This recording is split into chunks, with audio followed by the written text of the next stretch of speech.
지금 당신의 스마트폰 속에 잠들어 있는 그 앱 하나가 당신의 인생을 완전히 뒤바꿀 수 있다는 사실 알고 계셨나요? 불과 3년 전만 해도 우리는 인공지능과 대화한다는 것을 영화 속 이야기로만 생각했습니다. 하지만 지금은 다릅니다. 누군가는 인공지능으로 한 달치 업무를 단 몇 시간 만에 끝내고, 누군가는 영어 학원 한 번 안 가고도 원어민 수준의 회화 실력을 갖추게 되었죠.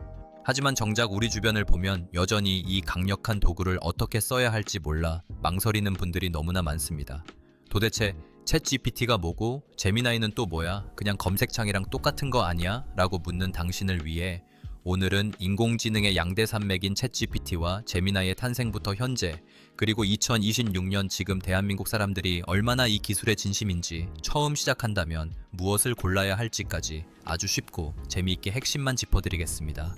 이야기의 시작은 2022년 겨울로 거슬러 올라갑니다. 세상은 챗 GPT라는 이름의 작은 불꽃 하나로 발칵 뒤집혔습니다. 샘 올트먼이 이끄는 오픈 AI가 내놓은 이 챗봇은 마치 인간처럼 생각하고 공감하며 글을 쓰는 능력으로 전 세계에 충격을 안겼죠. 당시 검색 시장의 절대 강자였던 구글은 비상이 걸렸습니다. 내부적으로 코드레드를 선포하며 서둘러 대항마를 준비했죠. 그렇게 탄생한 것이 바로 구글의 제미나이입니다. 처음엔 바드라는 이름으로 시작했지만 이제는 구글의 모든 기술력을 집약해 제미나이라는 이름으로 새롭게 태어났습니다. 그렇다면 지금 이 두 거인은 어디를 향해 달려가고 있을까요? 챗 GPT는 단순한 대화 상대를 넘어 생각하는 인공지능을 지향합니다. 복잡한 문제를 스스로 추론하고 사람처럼 논리적인 단계를 거쳐 해답을 찾아내는 데 집중하고 있죠. 반면 구글의 제미나이는 연결된 인공지능을 꿈꿉니다. 당신이 쓰는 구글 메일, 구글 문서, 유튜브, 그리고 안드로이드 스마트폰까지 모든 일상에 녹아들어 당신을 가장 잘 아는 비서가 되려 합니다. 챗 GPT가 똑똑한 천재 교수님 같은 느낌이라면 제미나이는 내 모든 일정을 꿰고 있는 유능한 개인 비서 같은 느낌이라고 보시면 됩니다. 놀라운 사실은 바로 우리 대한민국입니다. 2026년 현재 한국은 전 세계에서 인공지능을 가장 빠르게 흡수하는 나라 중 하나가 되었습니다. 최근 통계에 따르면 대한민국 국민 4명 중 3명인 약 74%가 인공지능 서비스를 한 번 이상 경험해 본 것으로 나타났습니다. 특히 챗 GPT의 인기는 압도적입니다. 국내에서 챗 GPT를 사용하는 사람만 2천만 명을 넘어섰고, 이는 미국에 이어 전 세계에서 두 번째로 높은 구독 시장을 형성할 정도죠. 현재 한국 시장 점유율을 보면 챗 GPT가 약 54%로 1위를 굳건히 지키고 있고, 그 뒤를 구글의 제미나이가 약 30%의 경험률을 기록하며 무서운 속도로 추격하고 있습니다. 여기에 에이닷이나 리튼 같은 국산 AI 서비스들도 각각 10% 중후반의 점유율을 보이며 한국인 특유의 맞춤형 서비스를 제공하고 있죠.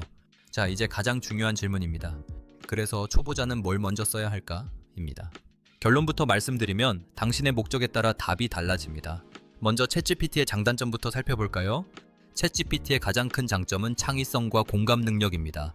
만약 당신이 블로그 글을 써야 하거나 보고서의 초안을 잡아야 하거나 혹은 그냥 누군가와 깊이 있는 대화를 나누고 싶다면 챗GPT가 최고의 선택입니다. 챗GPT는 문맥을 파악하는 능력이 굉장히 뛰어나서 여러분이 대충 말해도 찰떡같이 알아듣고 아주 세련된 문장으로 대답해줍니다. 특히 최근 업데이트된 모델들은 한국어 실력이 비약적으로 상승해서 수능 국어 문제를 풀어도 만점을 받을 정도로 똑똑해졌죠. 하지만 단점도 있습니다. 실시간 정보를 가져오는 데 있어서는 가끔 실수를 하거나 존재하지 않는 정보를 마치 사실인 양 말하는 환각 현상이 나타날 때가 있습니다. 반대로 구글 제미나이의 장점은 정확한 정보 검색과 연동성입니다. 제미나이는 구글 검색 엔진과 실시간으로 연결되어 있습니다.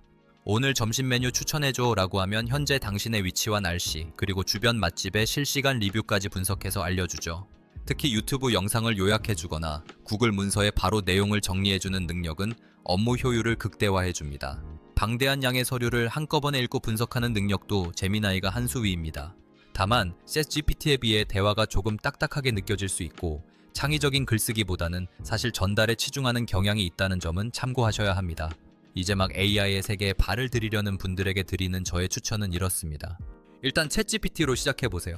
인공지능이 사람처럼 말하고 내 고민을 해결해주는 그 짜릿한 경험을 하기에는 챗GPT만큼 좋은 도구가 없습니다. 처음 대화를 시작할 때 안녕, 너는 오늘부터 나의 다정한 커리어 코치야. 내 고민 좀 들어줄래? 라고 말을 걸어보세요. 그 순간 여러분은 세상에서 가장 똑똑한 파트너를 무료로 얻게 되는 겁니다. 그러다가 어느 정도 익숙해지면 구글 제미나이를 켜서 내가 아까 챗GPT랑 정리한 내용을 구글 문서로 만들어서 메일로 보내줘 라고 시켜보세요. 이 두 도구를 적절히 섞어 쓰는 순간 여러분의 생산성은 남들보다 최소 10배 이상 앞서가게 될 것입니다. 여러분, 인공지능은 더 이상 먼 미래의 기술이 아닙니다. 이미 우리 곁에 와 있고 먼저 사용하는 사람이 미래를 선점하는 시대가 되었습니다. 대한민국 사람 74%가 이미 경험했다는 사실, 그리고 그중 많은 이들이 챗 GPT를 통해 삶의 방식을 바꾸고 있다는 점을 기억하세요. 어렵게 생각할 필요 없습니다. 지금 바로 앱스토어를 열어 챗 GPT나 제미나이를 설치하고 가벼운 인사부터 건네보세요. 그 작은 시작이 1년 뒤, 아니 한 달 뒤 당신의 모습을 완전히 바꿔놓을 것입니다. 인공지능이라는 거대한 파도를 올라타느냐 아니면 휩쓸리느냐는 지금 당신의 손가락 끝에 달려 있습니다. 망설이지 말고 지금 바로 말을 걸어보세요. 인공지능은 당신의 질문을 기다리고 있습니다.